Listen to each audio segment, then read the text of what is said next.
One of the hardest parts of getting older is feeling like something's off in your body, but not knowing exactly what. It's not just aging, it's often your hormones too. When they fall out of balance, everything feels off.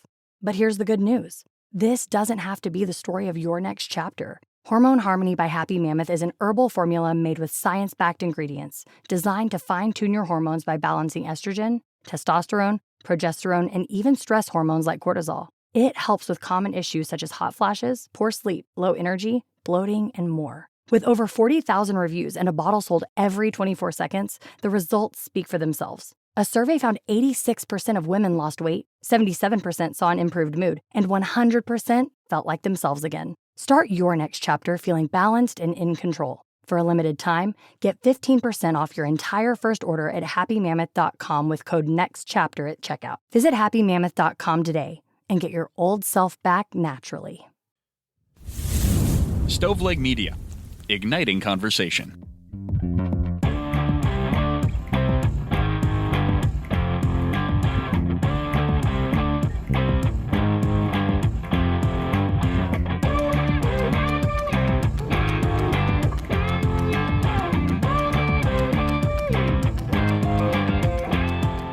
This is True Crimecast, and this is Jamie. I'm here with John. What up? Dude, how you doing, man?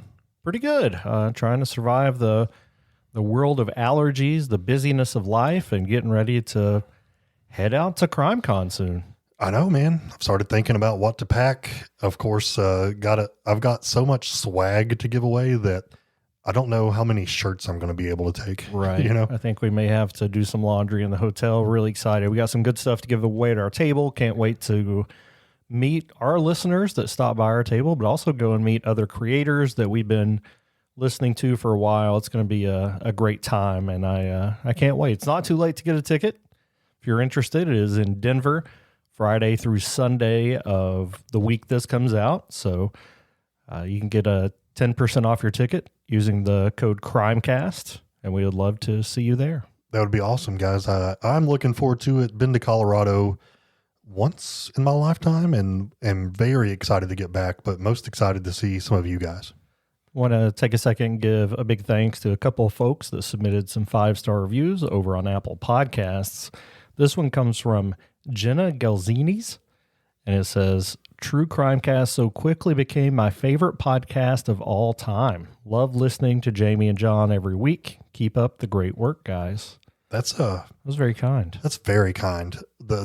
Like, I don't even know that I'm our favorite podcast of all time. Yeah. Can I say that? Is it okay? I probably shouldn't record it, but yeah, I'm just kidding. No, I mean, I'm just humbled. I'm with you, man. That's I'm amazing. with you. So thank you so much. And this is from Stone NJ. I assume it's New Jersey. These guys are so informative and really take me on an adventure of twists and turns. Keep up the good work. So Stone NJ, thank you for your review as well. These reviews are the best way to help our show if you are a fan, and also the best way to recommend cases to us. Yeah, that would be awesome. We look at those for sure, and we have a running list between us and our writer. Speaking of our writer, you got to hear her if you are a Patreon member. We kind of revisited the Scott Peterson, Lacey Peterson case and kind of held trial, if you will. Like, Jamie gave his side of why he thinks Scott Peterson committed the murder of Lacey. Our writer, Mackenzie, joined the podcast to talk about her reasons she believes he did not. And I was kind of the judge. And I won't give you my, if I convicted and sentenced. So you'll need to check that out over on patreon.com. Yep. It was a really good conversation. I know I made a TikTok about it, and a lot of people were surprised that Mackenzie had that take, but I encourage you to listen. I'm not saying she convinced me, but we were a little closer than I was led to believe. In researching the case that we have for today, I was kind of taken back to that conversation, and I think it's going to be somewhat similar. Right. So what are we talking about today? We are going to talk about the double homicide of Victor and Alla Kolesnikow that took place in Tennessee a number of years ago. Jamie, I'm going to stop you right there. I'm going to tell you, I lived in Tennessee half my life. I've never heard such names. Yeah, well, this happened back in 98, but I think they moved here to work the government. Just north of Knoxville is a place where they helped to build the hydrogen bomb. And there were a lot of scientists that settled in that area that have names that aren't just Smith and Daniels, and that's pretty much everybody, right? Yeah, no. If you know any of those people, you're related. No, these folks are from Ukraine, and they moved here for that. And the little place up there north of Knoxville is called Y12. And I have family that live super close to there. I have a friend of mine who is a former, I think he's former National Guard. He may still be active National Guard, but he also is part of his detail is securing Y12. My sister lives in the area, like super familiar with this place. Growing up, got to do field trips there, which if you think about it, it's kind of like going to Sunday school and hearing about Noah's Ark. Yeah. You know, like, God put a rainbow in the sky. He killed everyone except for Noah and Let's his go family. see where these scientists work. They So- killed so many people. So taking a trip to Y12 was like, so they did some cool research, killed an entire continent.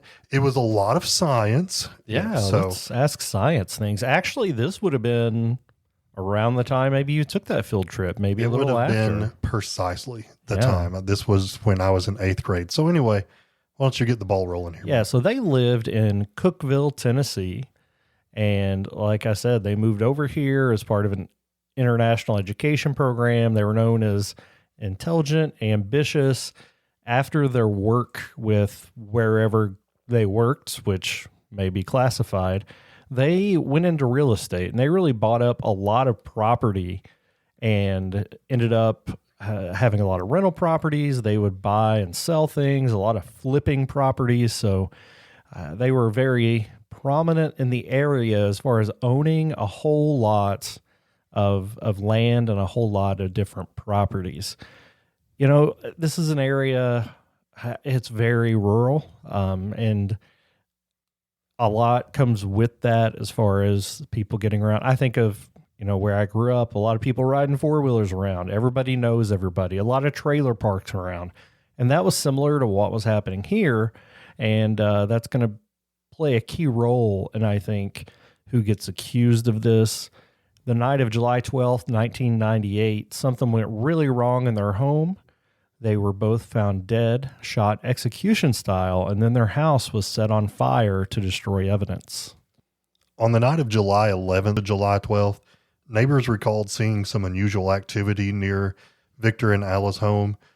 This was around 2:30 a.m. There was one witness who described hearing what sounded like popping noises. And to me, when I hear that, I just think gunshots, and that is precisely what they meant.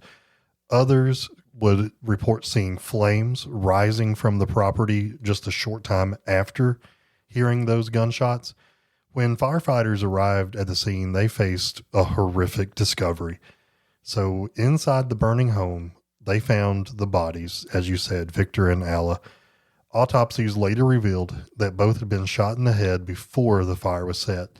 So investigators quickly determined that this was not an accident. Someone had went into this house and executed this couple while they were in bed, and then tried to burn down the house to cover up any evidence left behind. So this was a double murder and arson. Investigators immediately jumped on the investigation. There was no waiting around to be sure. They went ahead and got involved. They also welcomed in the Tennessee Bureau of Investigation, the TBI. Detectives immediately secured the scene. They scoured it, searching for anything that would help them identify who is behind this. Among the debris, they did find a .22 caliber shell casing. They also noticed signs that the fire had been deliberately set, possibly using some kind of accelerant. So it wasn't a situation of there was a fight and an argument and the fire broke out as part of it. This seemed pretty clear that it was a homicide followed by an arson. Soon after this discovery, did it feel like just overnight to you they quickly zeroed in on some guy? They did. They did, and they found some what they believed was good motivation for this individual that kind of led to that. So let's talk about that and then what the motivation is. But I do want to be very clear that there was multiple people, in my opinion, motivated to do this potentially. Yeah, we mentioned So- that they were involved in real estate. And honestly, looking back, what they often did is they would buy a property, they would sell it to somebody, but put some clauses in the agreement that if somebody missed a payment or somebody did something wrong, then it would revert back to ownership of the Kolesnikows. And they ended up doing this pretty often. So they made a lot of enemies through their business dealings in real estate. Absolutely. And some of those people that they did this to have some pretty nefarious backgrounds, but we're going to talk about Greg Lance. Greg was not just some random drifter. He was actually a local businessman in Cookeville. He was running a successful construction company, and by all accounts, he was smart, resourceful, he was ambitious, but he was also someone who could be ruthless when it came to business deals. Well, and it just so happened that Greg Lance had crossed paths with Victor. So the two had been involved in a rental property agreement. Victor and Alla had been renting a home from Greg, but things had soured. So according to some reports, there was a dispute over payments and maintenance, and tensions between the landlord and his tenants were running pretty high. I think I misspoke there. Greg was renting a house from Victor and Alla, right? So prosecutors would later argue that this dispute gave Greg motive to go into a home and shoot two people and burn down their home. Now, you know, some for some folks that may be motive, but I don't think it always means it's a motive. You know what I mean? Like bad things happen like this all the time, but not everybody who is the owner of a property who's going through foreclosure gets murdered in their sleep. Now, this wasn't just a situation where he got a foreclosure letter and then they were killed the next day. This was a legal battle that went back and forth for so long, and it was going to end up costing Greg tens of thousands of dollars, which in his line of work is a lot of money. So he was really fighting hard against this to be able to keep the property and not lose his investment. So this was an ongoing issue, not just one random disagreement. But let's go back to the scene of the crime. That .22 caliber shell casing was a big deal for investigators. If you're not familiar with firearms, if you're going to shoot a single round, a rifle round, they make .22 pistols, pretty small caliber weapon. So it is not the most powerful, but in cases of protecting yourself, of scaring off an animal, a big animal, of killing a small animal and potentially humans, it is effective in those ways. Prosecutors would say that this was consistent with ammunition that Greg Lance had access to.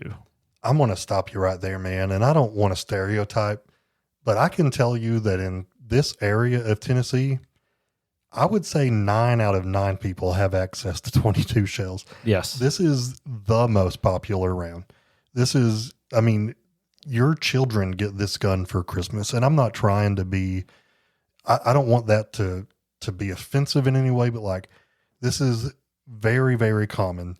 Legitimately, I would almost be willing to bet your first shot in your life was probably with a .22 or like a 20 gauge. Yeah, no, absolutely. And there's that, a .22 in my home right now. Yeah, So this is not like I don't know. This is not ammunition that's going to be hard to source. Every Walmart carries .22 shells. So it's really a matter of convenience here that they decided to lay it on Greg. I'm sure anybody on the list of the Kolesnikow's enemies probably had access to a weapon like this. There were some reports that Greg had recently purchased some gas cans. I mean, he owned properties that were under construction. Like, it was not out of the norm for him to purchase things like this. Witnesses were coming forward. Several people claimed that on the night of the murders, Greg was seen near that home.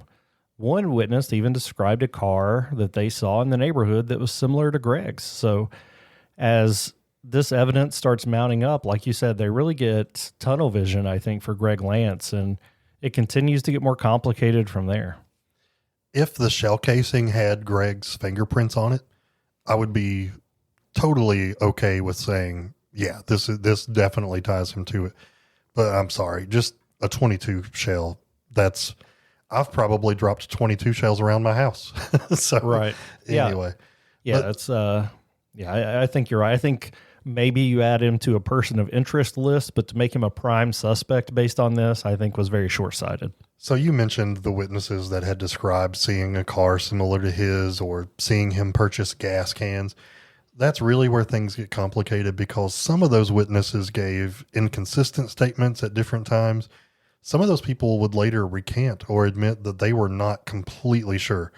And the defense has always argued that the physical evidence tying Greg to the scene was circumstantial at best.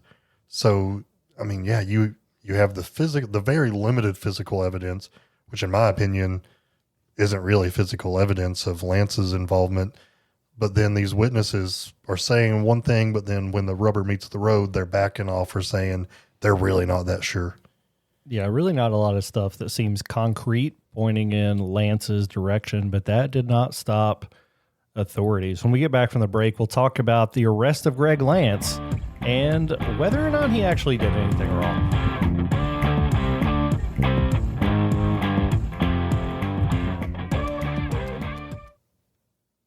I'm Dr. Sarah Rahal, the founder and CEO of Armra. I developed Armra Colostrum because I know your body was designed to thrive. It's your natural state, your birthright, and you can reclaim it. Colostrum is the first nutrition we receive in life, with every essential nutrient our bodies need. It's nature's original blueprint for health. After a devastating health crisis almost took my life, I made it my mission to harness this power. Using proprietary technology, Armra captures over 400 bioactive nutrients in every scoop, delivering over 1,000 benefits that transform your health at its foundation. Whether for gut health, metabolism, skin, hair, immunity, mood, energy, fitness, or recovery, I invite you to join this collective revival of health and discover radical transformation for yourself. Visit armra.com, that's ARMRA.com, and enter code CULTURE30 for 30% off your first subscription order.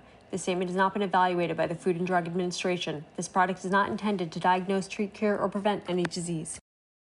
Do you have $10,000 or more in credit card debt? Maybe you're even barely getting by making minimum payments. With credit card debt hitting record highs, National Debt Relief offers real debt relief solutions for people struggling to keep up. These options may reduce a large portion of credit card debt for those who qualify. You don't need to declare bankruptcy, and you may be able to pay back less than you owe, regardless of your credit. National Debt Relief has already reduced the credit card debt for more than 550,000 consumers. So don't wait. If you owe 10, 20, or even hundreds of thousands of dollars in credit card debt, you can now take advantage of this financial debt relief as the cost of living increases. To find out how much you could save, visit nationaldebtrelief.com. That's nationaldebtrelief.com.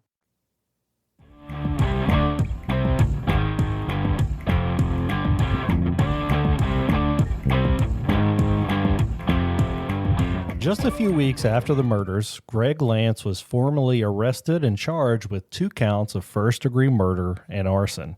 Investigators claim that they had enough evidence to prove that not only did he kill the Kolesnikows, but he tried to cover it up by setting their house on fire. Greg, of course, denied it right out of the gate. From the very beginning, he maintained his innocence, saying that he had nothing to do with this. Over the years, he has continued to insist that law enforcement rushed to judgment, ignored all other suspects, and really focused only on him, building a case around his guilt instead of following the evidence to a suspect. So, I mean, was this his responsibility? Did he murder his landlords? Or was he just kind of an easy target because he was a businessman? Maybe he had enemies. But let's go through the trial. So in 1999, he went to trial, and prosecutors laid out what they said was a clear-cut case. He had the motive, he had the means, and he had the opportunity. The motive, again, stemmed from the rental dispute.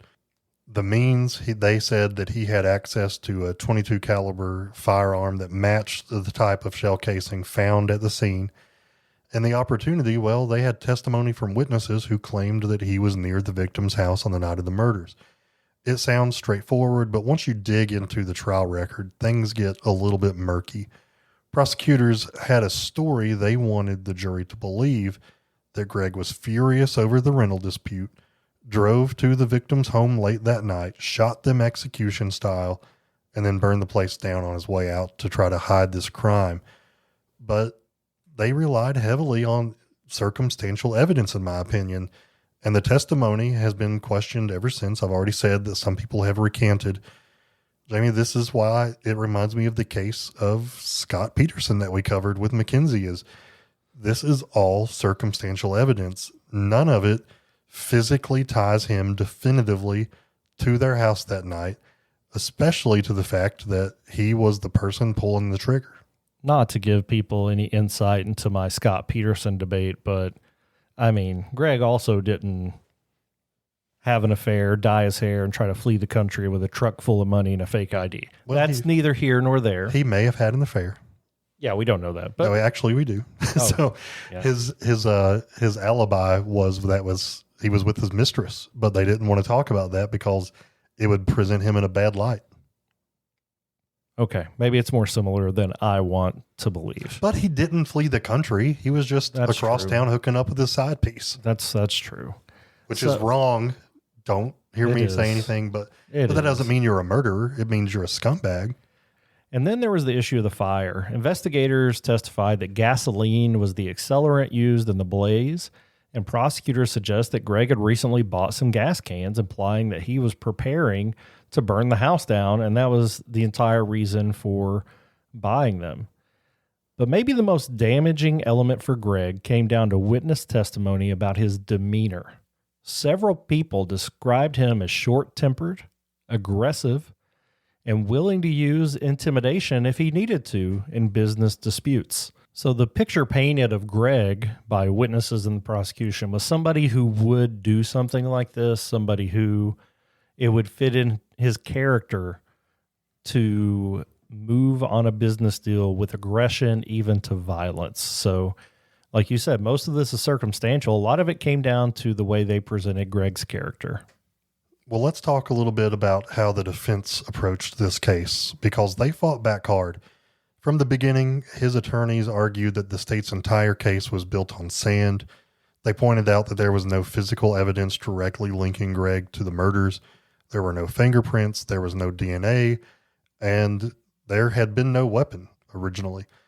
They also challenged the witnesses. Remember, the case was built largely on eyewitness accounts. The defense highlighted inconsistencies in some of those statements.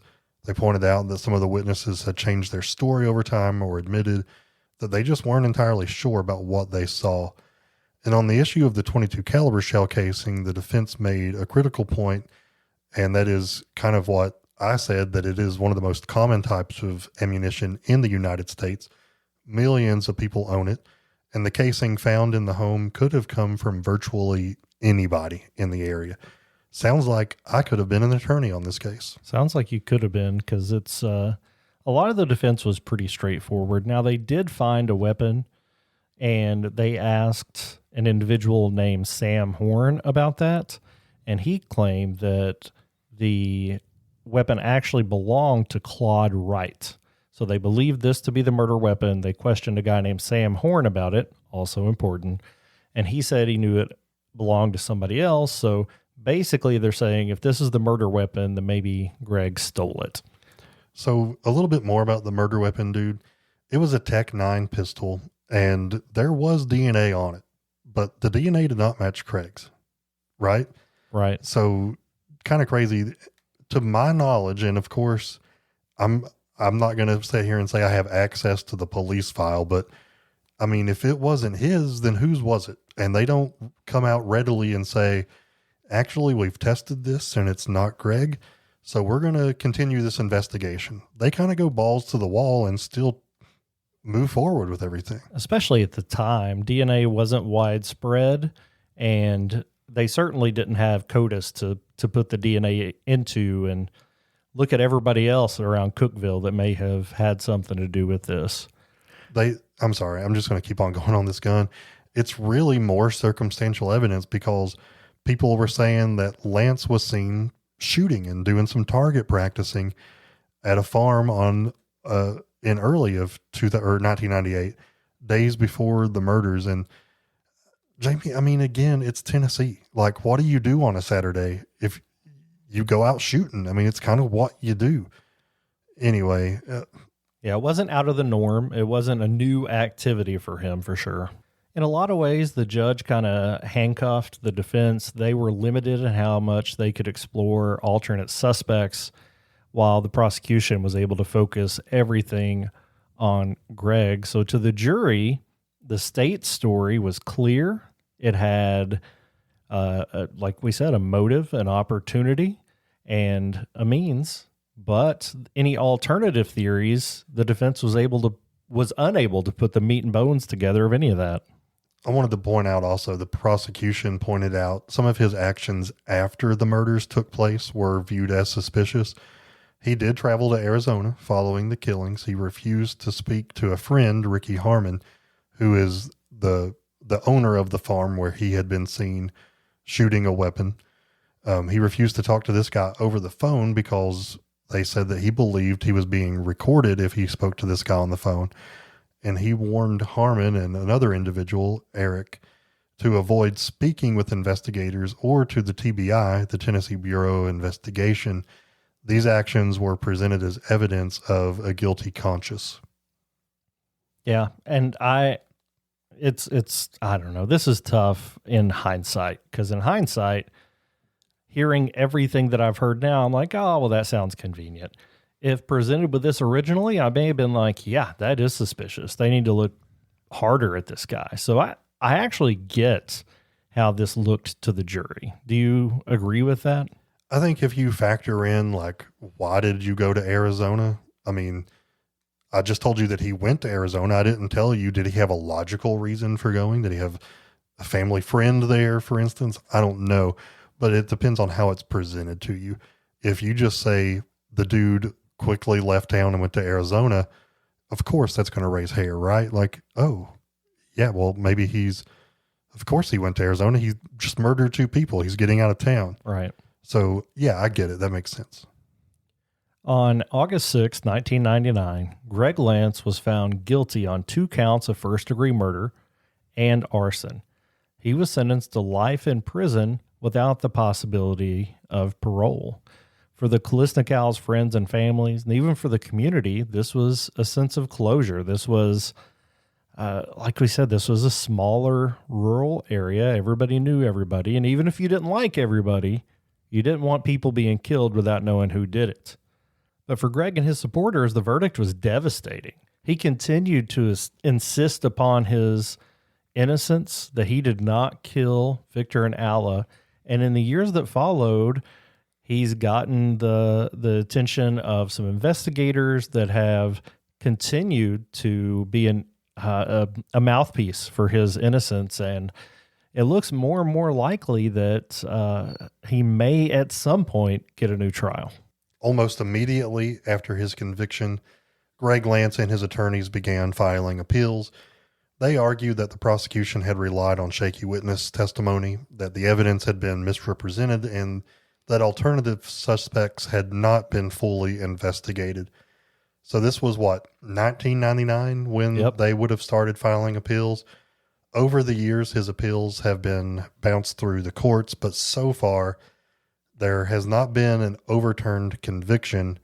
But I think there are some pretty important updates, right? There really are. And again, to look at these initial appeals, to say that they weren't allowed to present alternate suspects, that's a very common ruling of judges in cases like this.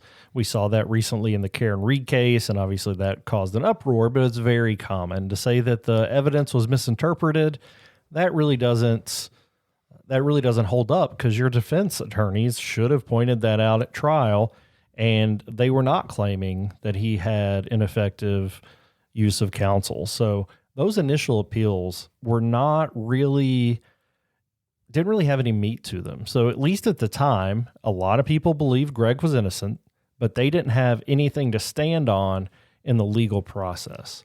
So let's talk about the murder weapon, because it was later discovered. In November 2022, that's when Judge Don Ash granted Lance's petitions for post-conviction DNA and fingerprint testing on the Tech-9 pistol and other evidence that had been found, but we are not privy to all of that information. The fingerprint analysis by the TBI determined that the prints on that gun were not Greg Lance's. DNA testing by Guardian Forensic Services and Bode Technology showed that the DNA on the firearm was from an unidentified male, which could potentially exclude Greg Lance as a contributor. At a July 2024 hearing, forensic scientists testified that it was statistically more likely than not that Lance did not handle the murder weapon. However, the prosecution argued the DNA results could be complicated by potential contamination over time.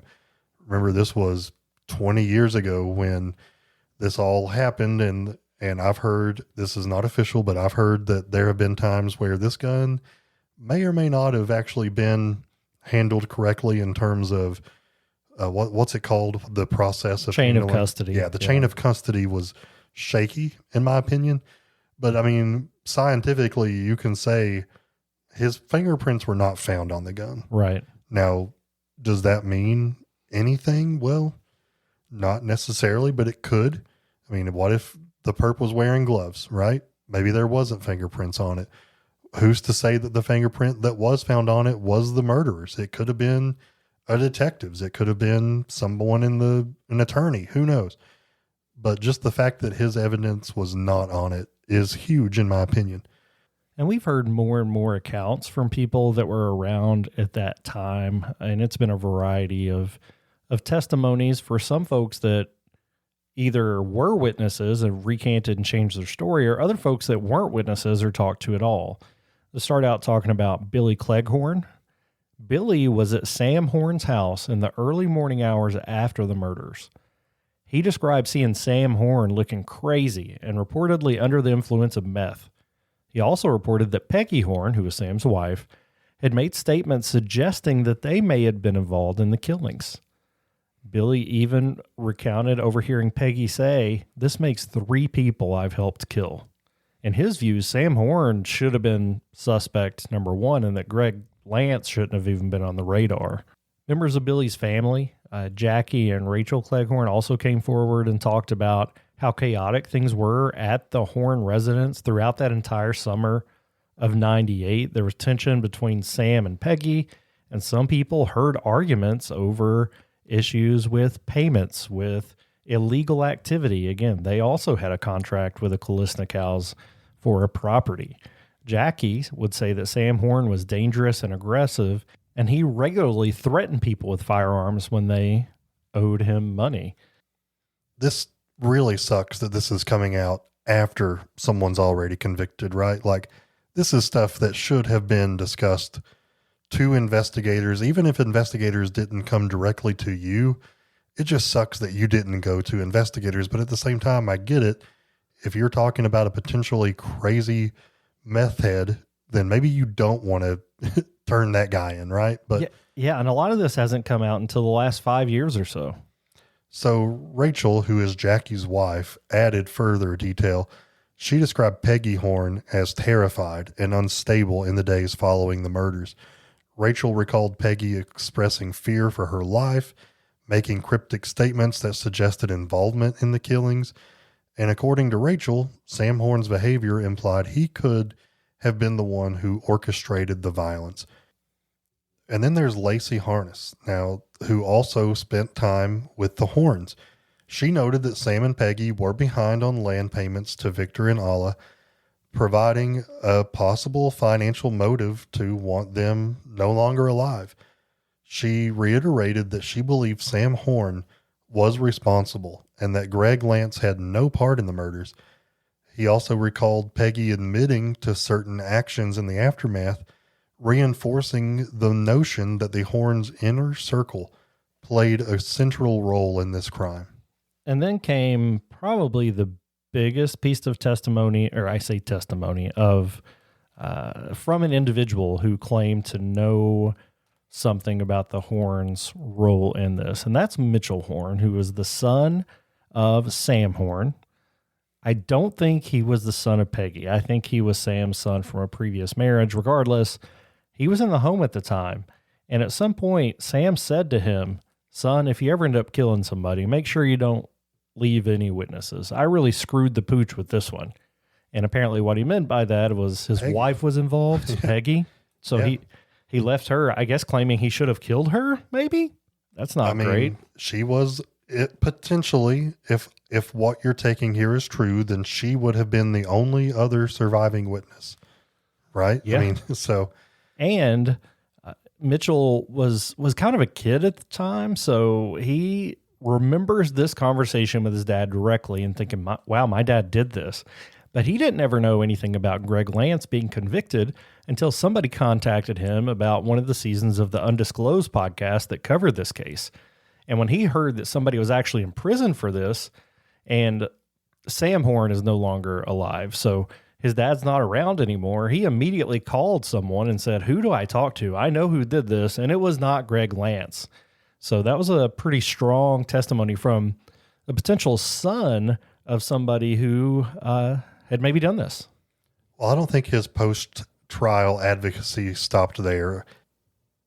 So the Undisclosed podcast that is hosted by Rabia Chandri and Colin Miller and Susan Simpson, they conducted a thorough review of the evidence, and that coverage was what helped spark this renewed interest in the case. The story gained further exposure on the television show It Couldn't Happen Here, starring quite a few folks, and it featured Greg's case. And Greg has always been very thankful for any attention that he has gotten on this case, any support that he's gotten from really anybody. But this renewed interest in the case, this additional analysis of the evidence, the additional statements, was all submitted to the court in early 2024. Like John talked about the physical evidence, it's 2 DNA profiles on the weapon that don't match Greg, fingerprints that don't match Greg. And then affidavits were given by several individuals, including Sam Horn's son, a close friend of Sam Horn, and a former cellmate of one of Sam Horn's nephews, which sounds kind of like my cousin's friend's uncle. But all these people are saying the exact same thing. And they submitted all that in early 2024. But later in the year, the judge that was hearing this case denied a new trial for Greg based on these new testimonies and evidence. And John, after hearing what Sam's son said, after hearing people that were allegedly at the Horn household after the murder, after hearing that he was excluded from the physical evidence, I was shocked to hear that this was denied. I know it's really hard to get a new trial. I know it's very difficult to overturn a conviction, but this feels like it should have been enough, no? Yeah, I think that with the DNA evidence, but even the judge, said that the DNA evidence excluded Lance as a potential contributor, but it was not inconclusive, stating that there was no serious or substantial doubt about Lance's involvement, even if you take that out of consideration or take that into consideration. So as it stands right now, basically they're appealing the appeal. Yeah. And yeah, it was denied just late last year. And as far as we know, they did not directly compare the DNA to Sam Horn or to relatives of Sam Horn. If they've not done that, I expect that to be next, because I think if you can show that an alternate suspect's DNA was on the weapon, then that's really what it's going to take at this point. I'm very surprised. Yes, the DNA doesn't mean that he wasn't there. He could have worn gloves. Maybe his DNA wasn't on the weapon. But I think the testimonies were enough new evidence for a new trial. But since that didn't work out, I think it's going to take us getting the evidence or getting the DNA of a suspect on the weapon that will get him a new trial. And I don't know, short of a confession, if anything else works. Yeah, I mean, I would love to know, like, did Sam Horn own the Tech 9 weapon? I mean, is there evidence saying that he definitely had one of those? Maybe they found a bag full of smoky clothes in his house with gas on the pants. I mean, those all would be just too good to be true if they were found. But Jamie, yeah, I mean, none of that happened with Greg's house or with Absolutely. Greg's ownership. And I mean, gun ownership back then is not what it is now either. This is pre-Brady Bill, I think. So you didn't even have to, like, you could just buy a gun at any random yard sale and nobody knew who owned what.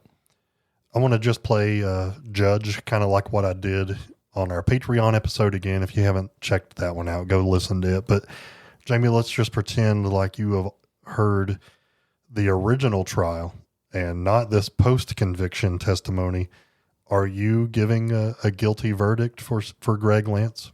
There's not enough. There's reasonable doubt. Like reasonable doubt, the burden of proof to convict somebody of a crime like this is so high, beyond a reasonable doubt. You can reasonably doubt that he was there because there was no evidence putting them there. There was no physical evidence tying him to the scene, to the weapon, to the fire. I think there are so many directions you could take reasonable doubt that I don't think you can convict here. So how does the jury come out of this with a guilty verdict? I think going back to the Scott Peterson case, again, I think he's guilty, and I presented that as such on our Patreon episode, but they really painted him as a scumbag in the trial, and I think the jury bought into that, as they should have, because he is. And I think that's what they did here, too. They made Greg look like a selfish businessman who was willing to be violent to get his way, and that he was capable of doing this. He had a motive. And I think the jury just bought into, wow, Greg's a really hateful, angry guy, and he had a money dispute with these people. He probably did it. And then they convicted based on that. I think a jury can get really emotionally entangled in what's happening. And I don't know of a solution to prevent that, but I think a lot of times we see trials end in a verdict. This is basically which side, the prosecution or the defense, really won over the jury to agree with their assessment of the characters involved in the case. I would love to do like a psychological analysis of what happens in your brain when you're on a jury. Do you feel like if you don't convict this person that you're doing a disservice or almost an injustice to the victim? Like, because personally, I feel like if you put the wrong guy behind bars, you're doing an injustice to the victim, but also to the guy that you've taken away his life. So I think you have to go to bed 100% confident that this guy did it. And I can't say that. So I don't know that a logical, reasonable person would look at what we presented today and come away with something like walk away with feeling good about a guilty conviction. Well, I think we have so many people, especially back then. Again, now I think people are more clued in to us having, wrongful convictions, confessions that don't hold up, wrong confessions. And back then, though, I think you look and you say, well, if the police say they did it, I mean, it's the police, so they're probably right. I don't think that's the case as much anymore, but I think they were just really willing to accept what law enforcement was providing as they get up there and they confidently testify about their investigation. It sounds open and shut when it's coming out of the mouth of a police officer, and I think that's what they got from local police. The TBI came in. That was a big deal for this community. So, yeah, I think they, like you said, I think they felt very pressured to find Greg guilty, and they did. I would love to see him get a new trial. I really feel like this next appeal or this previous appeal should have been enough to get him there. But, I'm hopeful we'll get some more DNA evidence that'll get it. Absolutely. Jamie, this was a good case. Thanks for bringing it to us. If there are new updates, maybe an appeal goes through and there's going to be a new trial, we will for sure cover that on Patreon. And if there's a new trial and they provide new evidence that he did it, by all means, leave him in prison. Yeah. But I think at this point we at least need a new trial. I agree. Jamie, thanks again, man. This was a good one.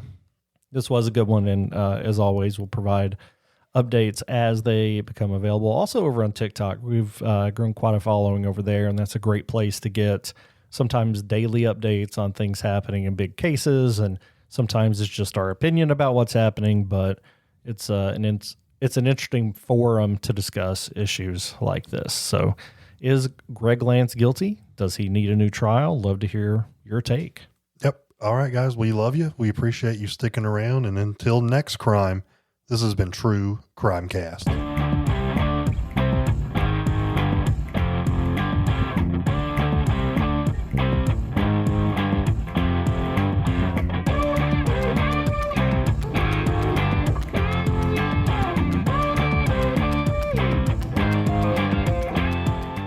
You've listened to True Crimecast, distributed by Stoveleg Media. Check out stoveleg.com to find out more about your hosts and to find other podcasts to listen to. Stoveleg Media, igniting conversation.